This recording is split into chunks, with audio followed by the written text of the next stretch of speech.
ইতিহাসে এমন একটা গ্রাম আছে যেখানে একদিনে 150 জন মানুষ হঠাৎ উধাও হয়ে যায়। আজও কেউ জানে না তারা কোথায় গেল। 1587 সালে ইংল্যান্ড থেকে আমেরিকার রোনোকে আইল্যান্ডে প্রায় 150 জন মানুষ একটি নতুন গ্রাম তৈরি করেছিল। কিছুদিন পরে তাদের নেতা জন হোয়াইট খাবার ও সাহায্য আনার জন্য ইংল্যান্ডে আবার চলে যান। কিন্তু ইংল্যান্ড আর স্পেনের যুদ্ধ চলাকালীন তিনি 3 বছর ফিরে আসতে পারেননি।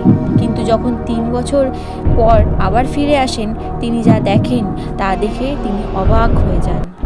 তিনি দেখেন পুরো গ্রাম খালি, না কোনো মানুষ, না কোনো লাশ, আর না কোনো লড়াইয়ের চিহ্ন।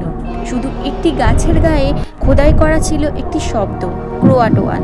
কি হতে পারে ক্রোয়াটোয়ান শব্দের অর্থ? আজও ইতিহাসের সবচেয়ে বড় রহস্যগুলোই রয়ে গেছে। রোনোকে আইল্যান্ডের সেই 150 জন মানুষ কোথায় হঠাৎ উধাও হয়ে গেল, আজ পর্যন্ত কেউ জানতে পারলো না।